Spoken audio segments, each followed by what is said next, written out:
الحمد لله نحمده ونستعينه ونستغفره ونؤمن به ونتوكل عليه ونعوذ بالله من شرور أنفسنا ومن سيئات أعمالنا من يهده الله فلا مضل له ومن يضلل فلا هادي له ونشهد أن لا إله إلا الله وحده لا شريك له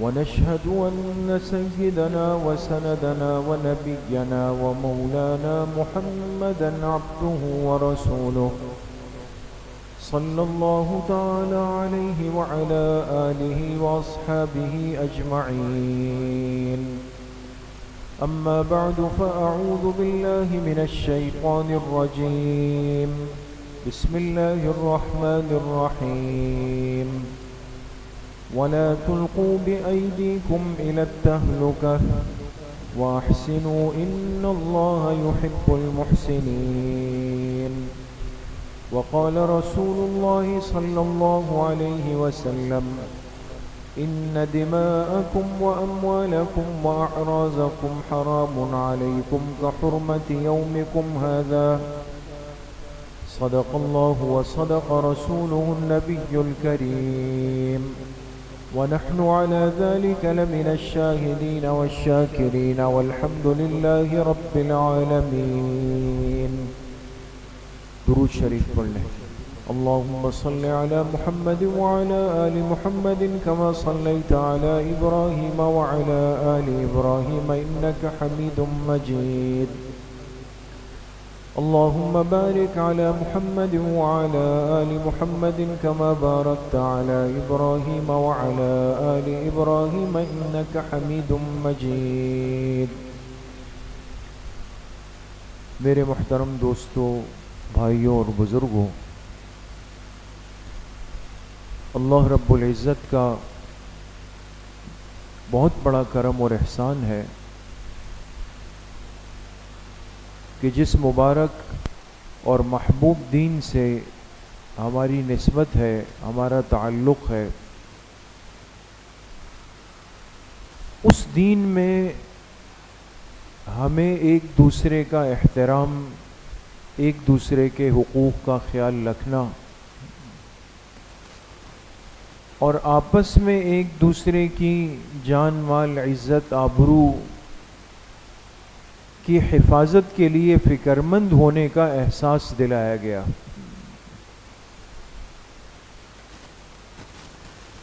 اسی لیے جناب نبی کریم صلی اللہ علیہ وسلم نے نبوت ملنے کے بعد کی جو 13 سالہ مکی زندگی ہے، 13 سالہ، ان 13 سالوں میں آپ نے ایک اسلامی امت کی بنیاد رکھی کہ امت کیسے بنتی ہے. اس لیے آپ دیکھیں گے، اور یہ باتیں بارہا آ چکی ہے،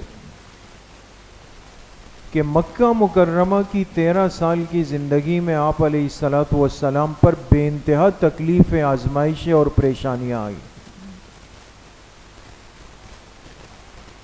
لیکن اس پورے عرصے میں آپ کو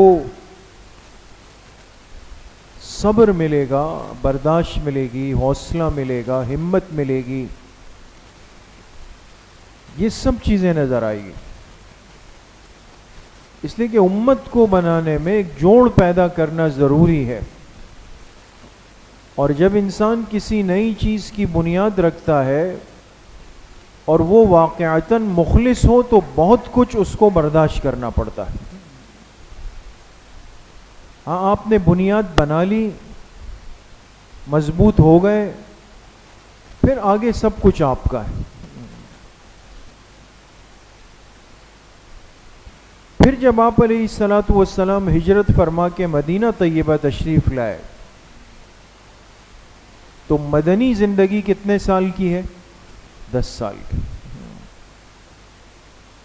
مدنی زندگی کے 10 سالوں میں پھر آپ نے کیا کیا؟ اسلامی ریاست کی بنیاد رکھی. یہ فرق ہے. مکی زندگی میں بنیاد رکھی کس کی؟ امت کی. امت کیسے بنے گی، افراد کیسے جڑیں گے اور ان کی حفاظت کیسے ہوگی، آپس میں رابطہ کیسے ہوگا، یہ سارے کام 13 سال کے طویل عرصے میں بڑی محنتوں سے ہوئے. لیکن امت بن گئی، جوڑ بن گیا، جماعت بن گئی، وفادار مخلص ساتھی صحابہ کی شکل میں مل گئے. اب جب مدینہ منورہ گئے تو اب وہاں جا کے ایک اسلامی ریاست کی، ایک اسلامی معاشرے کی بنیاد رکھی. اور ان 10 سالوں میں پھر آپ علیہ الصلاۃ والسلام نے پھر اپنی امت کو ایک ماحول میں رہنے کا، چلنے کا، مضبوط ہونے کا، تجارت کرنے کا، تعلقات بنانے کا، صحیح غلط کو پہچاننے کا، دوست دشمن میں فرق کرنے کا، حالات کے اعتبار سے فیصلہ کرنے کا، یہ ساری چیزیں مدنی دور میں سکھائی. اسی لیے آج بھی دنیا کے اندر، آج بھی اگر کوئی شخص یہ کہتا ہے کہ میں ایک اسلامی نظام اپنے ملک میں، اپنے علاقے میں لانا چاہتا ہوں، تو اسے مجبوراً کہنا پڑتا ہے کہ میں مدینہ کی ریاست میرے سامنے، پھر وہ کرے نہ کرے. لیکن اس میں اب قیامت تک دوسرا آپشن نہیں ہے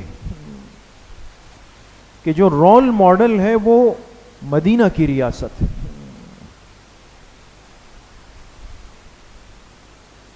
یہ باتیں آپ حضرات سے تمہید میں اس لیے عرض کی کہ آج ہمیں اپنے ماحول اور معاشرے میں کچھ چیزیں بہت تیزی سے سفر کرتی ہوئی نظر آ رہی ہیں،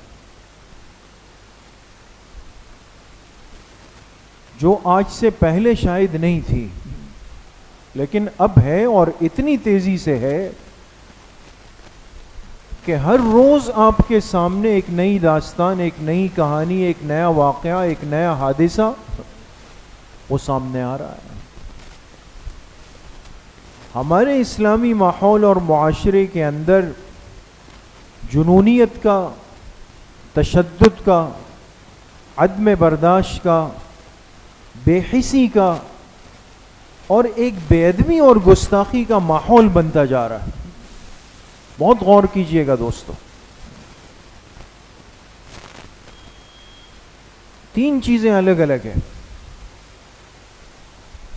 جنونیت یعنی انسان ایک پاگلپن کے درجے میں آ کے گر جائے، اس کو مجنون کہتے ہیں. تشدد پسندی کہتے ہیں اس کو، کہ انسان کو یہ احساس ہی نہیں رہے کہ میں اپنے ہاتھ سے، میں اپنے عمل سے، میں اپنے وجود سے اپنے ہی دوسرے مسلمان بھائی کو، اپنے ہی رشتہ دار کو، اپنے ہی خون کو، اپنے ہی عزیز کو، اپنے ہی محسن کو میں قتل بھی کر سکتا ہوں، اور وہ کر رہا ہے. آپ دیکھیں گے دنوں کے حساب سے آپ کو واقعات ملیں گے، دور کے رشتے نہیں، بہت قریب کے رشتے. شاید آپ نے سنا ہو، ہمارے قریب میں ہی کل ایک واقعہ حادثہ ہوا علاقے میں کہ ایک بھائی نے اپنے دوسرے بھائی کو چھری سے ذبح کر دیا. سنا ہے کسی نے آپ میں سے؟ ہے نا؟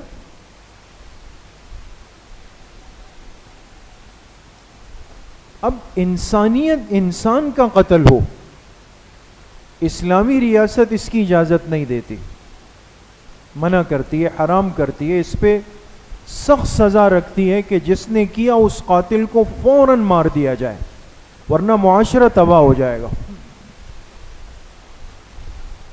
لیکن ہم کہاں آ کے کھڑے ہو گئے کہ بھائی نے سخت جملہ کہہ دیا، لڑائی ہو گئی، کچھ بھی ہوا ہوگا، کبھی مال پہ لڑائی ہو جاتی ہے، کبھی میراث پہ لڑائی ہو جاتی ہے، کبھی رشتے پہ لڑائی ہو جاتی ہے، کبھی گھر کے معاملات پہ لڑائی ہو جاتی ہے، انسان سخت باتیں کر جاتا ہے، لیکن اتنا سخت ہو جائے انسان اور مجنون دیوانہ پاگل بن جائے کہ وہ اٹھ کر اپنے بھائی پہ چھری چلا کے اس کو ذبح کر دے، ختم۔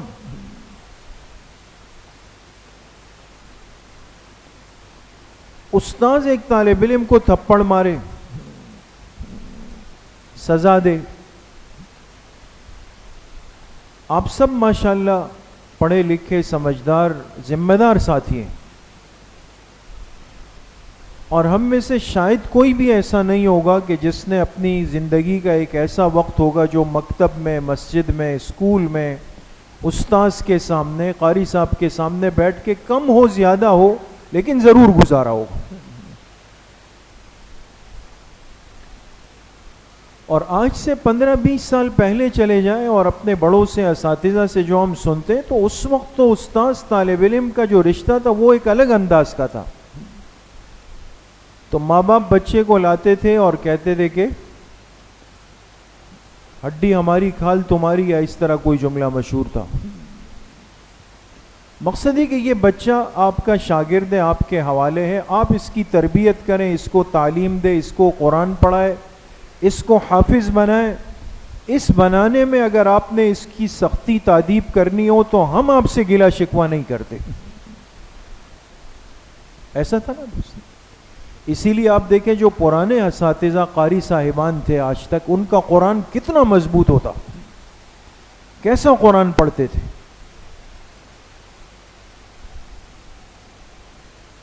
چلیں ٹھیک ہے، وقت کے ساتھ فرق آیا، لیکن یہ تو شریعت کی اجازت ہے کہ اگر آپ کو اپنے بچے میں، اپنی اولاد میں، اپنے طالب علم میں، اپنے شاگرد میں کوئی کمزوری، چاہے وہ اخلاقی ہو، تربیتی ہو، تعلیمی ہو، محسوس ہو، آپ اس کی تأدیب کر سکتے ہیں۔ تأدیب کہتے ہیں وہ سزا جو اصلاح کی نیت سے ہو، پاگلپن کی طرح نہیں کہ نعوذ باللہ اس طالب علم کو باندھ دیا اور مار رہے ہیں اور پائپوں سے، تو ناجائز ہے، منع ہے۔ لیکن استاذ طالب علم کو سزا دے تو طالب علم کی ایک تربیت ہوتی تھی، ٹھیک ہے برا لگتا تھا، بوجھ آتا تھا، رو پڑتے تھے، گھر جاتے تھے ماں باپ سے شکایت کرتے تھے، کہ ماں باپ کہتے تھے کوئی بات نہیں ہے نا، ہم بات کر لیں گے، کوئی مسئلہ نہیں نا، آپ ایک دن بڑے آدمی بن جاؤ گے۔ ماں باپ کا رویہ یہ ہوتا تھا، بچے کی ایک تربیت ہوتی تھی۔ اب صورتحال یہ کہ استاذ نے طالب علم کو تھپڑ مارا، اس نے جا کے گھر شکایت کی، بڑے بھائی نے آ کے قاری صاحب سے بحث کی اور چورا ان کی گردن میں گھونپ دیا۔ یہ بھی آپ کے ملک میں واقعہ پیش آیا، سنا آپ لوگوں نے، چند دن پہلے پیش آیا۔ اور ایک نوجوان عالم 22-23 سال کے استاذ، قیمتی عالم، صرف اس بنیاد پر کہ آپ نے میرے چھوٹے بھائی کو تھپڑ مارا ہے، اس کو چھرا گھوم کے ختم کر دیا۔ اب وہ لاکھ کہے کہ بہت افسوس ہے، غلط ہوا، شیطان سوار ہوا، جذبات تھے، یہ تھے، وہ تھے۔ ایک عالم تو چلا گیا، ایک ماں باپ کا آسرا چلا گیا، ایک مسلمان چلا گیا۔ مسئلہ یہ ہے کہ یہ واقعات اتنی تیزی سے بڑھنے کا ایک ہی مطلب ہے کہ معاشرہ جنونیت کی طرف بہت تیزی کا سفر کر رہا ہے، عدم برداشت کا سفر شروع ہو چکا ہے۔ اس کا مطلب تو کل بھائی بھائی سے کسی معاملے میں الجھ جائے تو وہ کہے اچھا بھائی کل اس نے کیا تھا آج میں کر لیتا ہوں۔ طالب علم کو لگے کہ جی استاذ نے سخت بات کی مجھے کلاس میں، چلو وہاں اس نے کیا تھا آج میں یہاں زندہ کر دیتا ہوں اس طریقے کو۔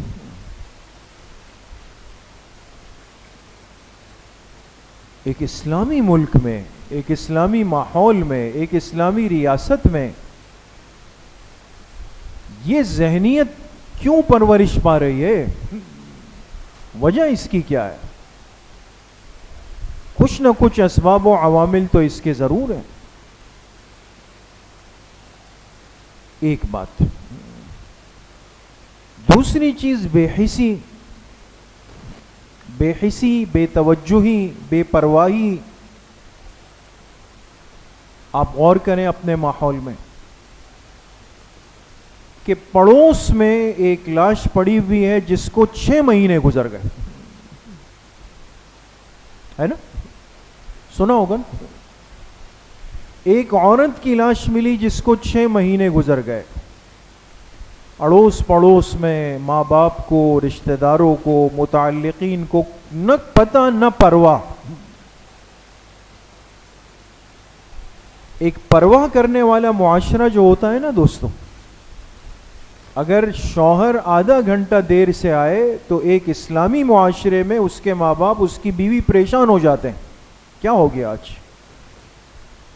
بچے اگر 10 منٹ دیر کر دیں ماں باپ پریشان بے چین ہو جاتے ہیں. پڑوسی اگر 2-3 دن نظر نہ آئے اور سلام دعا نہ ہو تو ایک اسلامی معاشرے میں پڑوس فکر کرتا ہے کہ کیا ہو گیا. لیکن آپ نے دیکھا کہ کچھ وقت قبل ایک معمر خاتون، وہ 1 مہینے اپنے گھر میں بیچاری مردہ حالت میں پڑی ہوئی، اور یہ نہیں کہ کوئی لاولد تھی، لاوارث تھی، اپنے وقت کی کوئی فنکارہ اداکارہ ہوگی، سب کچھ تھا، اور بیٹوں کو میراث دے دی. ایک نے جا کے اپنے لیے DHA میں گھر بنایا، ایک نے بحریہ میں بنایا، اپنی بیویوں کے ساتھ چلے گئے. یہاں بوڑھی والدہ 1 مہینے سے فلیٹ میں پڑی ہوئی چلی گئی. جب اس کی لاش کی بدبو پڑوس کو آنا شروع ہوئی تب فکر ہوئی کہ کیا ہوا. جب دروازہ توڑا گیا تو دیکھا کہ جی خاتون تو جا چکی. سوال یہ ہے کہ 1 مہینے تک ایک ایسی خاتون جس کی اولاد ہے، جس کا پڑوس ہے، جو شہر میں رہنے والی ہے، وہ اس طرح لاوارثوں کی طرح بے گور و کفن وہاں پہ پڑی ہوئی ہے، کوئی پرواہ نہیں ہے ماحول کو، معاشرے کو. یہ کیا عبرت کا سبق دے رہا ہے دوستو کہ ہم کہاں پہنچ چکے ہیں بے حسی کے سفر میں. اور پھر جو نیا تازہ واقعہ ہوا کہ خاتون ابھی کہہ رہے ہیں 6-7-8 مہینے سے وہ اس کی لاش ملی، جسم گلنا سڑنا شروع ہو گیا، ختم. اس کے بھی ماں باپ ہیں، اس کے بھی بھائی ہیں، اس کے بھی یہ جو فنکاری اداکاری کے تعلقات ہیں. تو سوال یہ کہ یہ جو اتنی دوستیاں، اتنے تعلقات اس بنیاد پر بنتے ہیں، وہ پھر نہیں پوچھتے اپنوں کا کہ بھئی آپ 1 مہینے سے کہاں ہیں، آپ 2 مہینے سے کہاں ہیں. ایک عبرت ہے دوستوں، عبرت ہے. یہ جو آج ہمارے نوجوان بچے اور بچیاں پاگل ہیں، راتوں کو نہیں سوتے، سارا دن رات ان چیزوں کو دیکھ کر ان کو لگتا ہے کہ مجھے اسی طرح سیلیبریٹیز کی طرح اس مقام پہ پہنچنا ہے اور میرا ایک نام بنے، میں اسکرین پر آ جاؤں، میرے پاس گاڑیاں ہو، گھر ہو، ایک نظام ہو، لوگ مجھے دیکھنے کے لیے جمع ہو.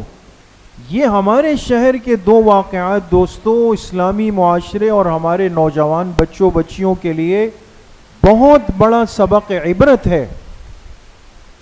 اس عبرتناک موت سے ہمیں سبق لینا چاہیے کہ ایسے لوگ جو ایک وقت میں لوگ ان کو دیکھنے کے لیے بےتاب ہوتے تھے، ان کی موت میں مہینے اور 6 مہینے گزر گئے اور لاش سے بدبو آ رہی ہے، کوئی ان کو پوچھنے والا نہیں. کیا اس سے وہ زندگی بہت اچھی نہیں ہے کہ ہم بیمار ہوں اور آ کے سب ایک سرانے کھڑے ہو جائیں، کہے بھئی چلو بھئی آپ کو ڈاکٹر کے پاس لے جائیں، روز رشتہ دار، محلے دار، نمازی، مسجد کے ساتھی آ کے عیادت کر رہے ہوں، ہر ایک تیار کھڑا ہو قبرستان کے لیے، جنازے کے لیے، تعزیت کے لیے. نظام زندگی یہ ہے، سمجھنا پڑے گا دوستو، وہ نہیں ہے جس کے لیے ہم پاگل ہو رہے ہیں. اس کا تعلق صرف رنگ سے ہے، صورت سے ہے، آواز سے. جس دن یہ رنگ خراب ہوا، کلر خراب ہوا، آواز خراب ہو گئی، حسن ختم ہو گیا، دور والے تو دور، اپنی اولاد بھی پلٹ کر پوچھنے کے لیے تیار نہیں کہ میرے ماں باپ کون تھے، اور وہ کہے کہ جی ہم اپنی بچی کی لاش نہیں لیتے، آپ لوگ جائیں اس کو دفنائیں۔ یہ ایک معاشرے کی بے حسی ہے دوستوں،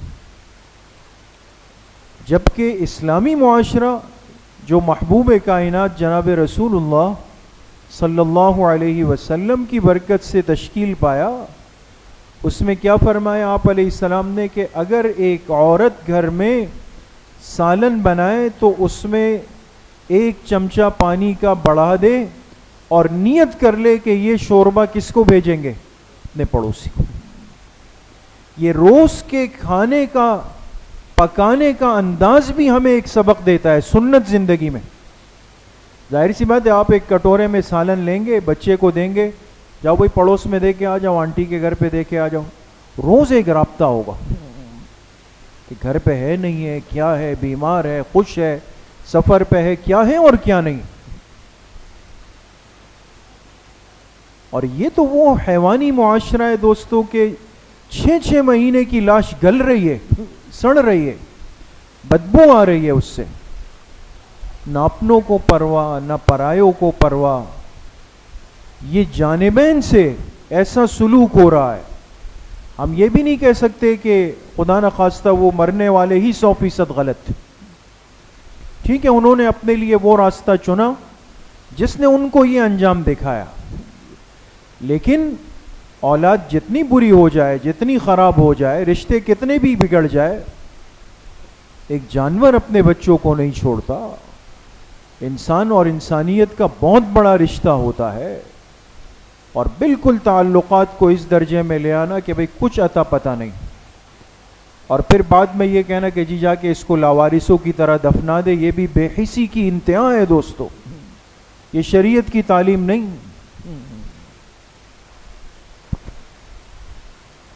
تو ایک طرف معاشرے میں دن بدن بڑھتا ہوا جنونیت، تشدد کا مزاج، کہ تھوڑی سی بات مزاج کے خلاف ہوئی اور بھائی کو مار ڈالا، چچزاد کو مار ڈالا، ماں باپ میں سے کسی کو مار ڈالا، پڑوسی کو مار ڈالا، دوست کو مار ڈالا۔ دوسری طرف معاشرے میں بے حسی کا بڑھتا ہوا مزاج کہ ایک دوسرے کی پرواہ، ایک دوسرے کا احساس، ایک دوسرے کا خیال، ایک دوسرے کی موجودگی غیر موجودگی کا احساس، وہ دن بدن ختم ہوتا جا رہا ہے، وہ محسوس نہیں ہو رہا۔ تیسری بات، معاشرے کے اندر جو مزاج پک رہا ہے وہ ایک جس کو کہا جائے کہ بے ادبی کا مزاج، گستاخی کا مزاج، اور وہ بھی خدا نہ خواستہ ہم اس نہج پہ آ رہے ہیں کہ یہ بے ادبی اور گستاخی صرف اپنے بڑوں کی نہیں، ان بڑوں کی جو اس امت کے بڑے ہیں، جو اس امت کی بنیادیں ہیں، جو اس امت کا ستون ہے، صرف اس مقصد سے کہ میرا مسلک و مشرب اس چیز کو قبول نہیں کرتا، تو میں نعوذ باللہ اب سرعام کبھی اشاروں میں، کبھی کنایوں میں، کبھی صراحت کے ساتھ جہاں مجھے موقع لگ رہا ہے، جہاں ہاتھ چل رہا ہے، عنوان ایک قائم کرتا ہوں، کام دوسرا دکھاتا ہوں۔ یہ تو ایک اسلامی معاشرہ نہیں بنے گا دوست، اسلامی ریاست تو نہیں بن سکے گی۔ اتنی قربانیوں کے بعد ایک ملک حاصل کیا جائے، پھر اس کو بنے ہوئے 78 سال پورے ہونے جا رہے ہیں، 78 سالوں کے اندر آیا اس ملک میں بسنے والی جتنی اقوام ہے، اس کے لیے کوئی ایسی مؤثر قانون سازی، کوئی اصول، کچھ بھی قائم نہیں ہو سکا کہ آپ نے چلنا پھرنا کس طرح ہے۔ آپ نے زندگی کیسے گزارنی, آپ نے رہنا کیسے. دیکھیں نا, ہم ایک محلے میں ایک ماحول میں رہتے ہیں, اور یہ سب ماشاءاللہ خاندانی ایک فیملی سسٹم کا علاقہ ہے, لیکن ہمیں محسوس ہو کچھ دنوں سے کہ کچھ ایسے نوجوان آتے ہیں, کچھ عطا پتہ نہیں کہاں کے ہیں, بیٹھتے ہیں, سگریٹ پیتے ہیں, آوازیں لگاتے ہیں. ایک زندہ محلے کے لوگ اس چیز کو قبول نہیں کریں گے اور نہ کرنا چاہیے. یہ ہماری بے حسی ہے آج کہ ہم کیا ہو جاتے ہیں, ہم خاموش ہو جاتے ہیں. اب چوریاں بڑھ رہی ہے, ڈاکے بڑھ رہے ہیں, غلط لوگ آ رہے ہیں جا رہے ہیں, کس کو کرائے پہ کر دے رہے ہیں, کون بڑھتا, کوئی پرواہ نہیں ہے دوستوں. میں آپ سے یہ بھی ضرور عرض کروں گا کہ کسی کو بساتے ہوئے ان چیزوں کا خیال رکھنا یہ صرف معاشرت کا نہیں, یہ شریعت کا بھی تقاضا ہے. اس لیے شریعت شفعے کا مسئلہ بتاتی ہے. آپ اپنا گھر بیچنا چاہتے ہیں تو اس پر سب سے پہلا حق کس کا ہے, آپ کے پڑوسی کا. کیوں یہ حق دیا اس کو, حالانکہ وہ آپ کا کوئی رشتہ دار نہیں, کوئی حصہ دار نہیں, لیکن دیکھیں شریعت ماحول کی حفاظت کرتی ہے. اب آپ نے سب سے بات چھپائی اور ایک ایسے بندے کو اندر کر دیا کہ جو خدا نخواستہ غلط قسم کا ہے, وہ آ کے سارے ماحول کو گندا کر کے چلا جائے. ہم کیا کرتے ہیں, کسی نے 2000 روپے اوپر آفر دی کہ جی میں کرایہ اوپر دوں گا, جی آ جائیں. فیملی نہیں ہے اس کے ساتھ, صرف ہی لڑکے ہیں, مرد ہے. بھائی کیسے یہ چیز بنتی جا رہی ہے کہ ایک ایسے محلوں اور علاقوں میں جہاں 100% فیملیز رہتی ہے, آپ کیوں ایسے مجمع کو اندر کر رہے ہیں؟ پھر یہ واقعات بڑھیں گے, یہ معاملات بڑھتے چلے جائیں گے, قتل و قتال ہوگا, لڑائیاں ہوں گی, کوئی دوسرے کو چھرا مار رہا ہے, کوئی یہ کر رہا ہے, کوئی وہ کر رہا ہے.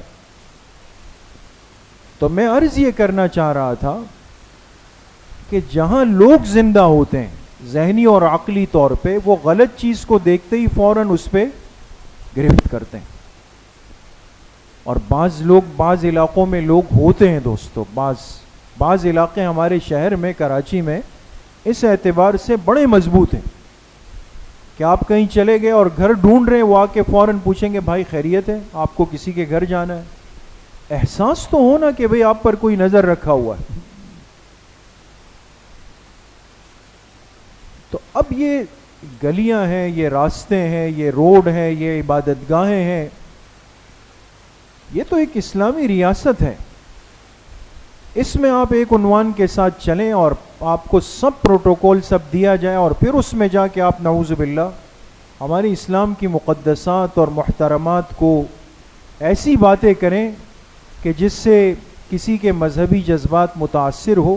یہ تو معاشرہ کبھی بھی اجازت نہیں دے سکتا.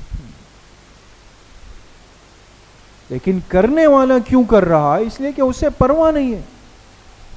وہ کہہ رہے ہیں میں غرق ہوں تو سب کو لے جاؤں, اپنے ساتھ ڈبو دوں, ختم کر دوں, آگ لگتی ہے تو لگ جائے. اپنے احباب سے, اپنے ساتھیوں سے صرف اتنا عرض کرنا چاہتا ہوں کہ یہ ہمیں کیا ہو گیا کہ جیسے یہ وہ کام جو کسی کے کرنے کے ہوں گے ان کا ایک طریقہ اور ترتیب ہوگا, ہم بھی جا کے اس میں ہاتھ باندھ کے بیٹھ گئے, جی میں بھی اس میں بیٹھا ہوں, میں بھی شریک ہوں. آپ اپنوں کے معاملات میں تو کبھی شریک نہیں ہوئے,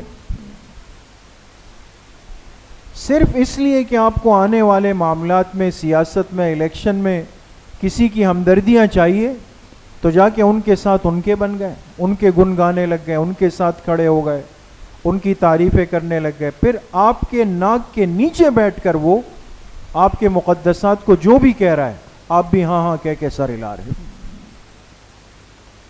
اس لیے میرے عزیزوں, دوستوں, بزرگوں, سب سے پہلے ایک دینی ذمہ داری ہماری یہ ہے کہ ہم اپنے آپ کو اپنے شریعت کے صحیح راستے کے ساتھ مضبوط کر کے جوڑ دیں. آپ کو یہ تو پتا ہو نا کہ میری مجلس کون سی ہے, مجھے کہاں بیٹھنا ہے, کن کے ساتھ بیٹھنا ہے, کن کی بات سننی ہے. کیونکہ لڑائی جھگڑا کسی سے نہیں ہے, کسی کو ڈنڈا نہیں مارنا سر پہ, لیکن اپنوں اور پرایوں کا فرق تو ہو. اور ہمیں کم سے کم یہ پتہ ہونا چاہیے کہ صحابہ اکرام رضوان اللہ علیہ مجمعین، اہل بیت عظام رضوان اللہ علیہ مجمعین، ازواج مطہرات رضوان اللہ تعالی علیہن، یہ وہ ہستیاں ہیں جو اس امت کی سپلائی لائن ہے دوستوں. یہ جو پنکھے چل رہے ہیں نا ابھی، یہ اگر کسی نے بیچ میں سے آ کے سپلائی لائن کاٹ دی، یہ پنکھے چلیں گے پھر؟ حالانکہ بٹن کھلے ہوئے ہیں، سب کچھ ہو رہا ہے، کچھ پتہ نہیں چلا کیا ہوا. پتہ چلا بھائی سپلائی لائن جو اصل آ رہی تھی وہ کٹ گئی ہے بیچ میں سے. صحابہ امت تک دین کے پہنچنے کی ایک سپلائی ہے دوستوں، یہ کٹے گی دین سے ضرور امت کٹ جائے گی، اور ہم اس کو سمجھنے کے لیے تیار نہیں. لہذا آج جو ہمیں یہ بات پکڑا دیتا ہے کہ نہیں وہ اس درجے کے ہیں، یہ اس درجے کے ہیں، اس سے یہ کوتاہی ہوئی، اس سے یہ کوتاہی ہوئی، اس سے یہ غلطی ہوئی.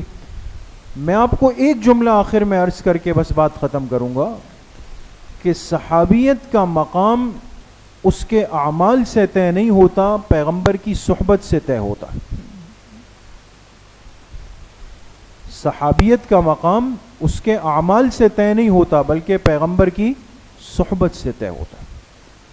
جس کے پاس پیغمبر کی صحبت حالت ایمان میں رہی ہے، قرآن کریم نے اس کے لیے وعدہ فرما دیا وَكُلًّا وَعَدَ اللَّهُ الْحُسْنَى، یہ سب جنتی ہے اور اللہ ان سب سے راضی. اب اس کے بعد ہم یہ طے نہیں کریں گے ترازو لے کر کہ بھئی یہ صحیح، یہ غلط، اس نے یہ کیا، اس نے وہ کیا.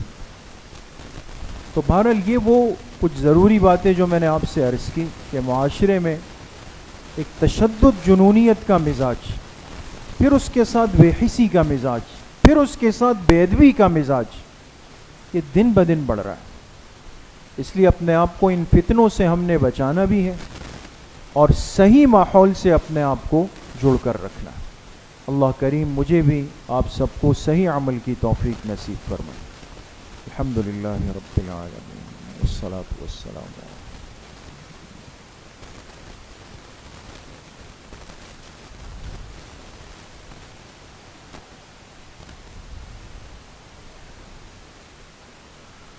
وصلی اللہ وسلم علی نبینا محمد وآلہ وصحبہ.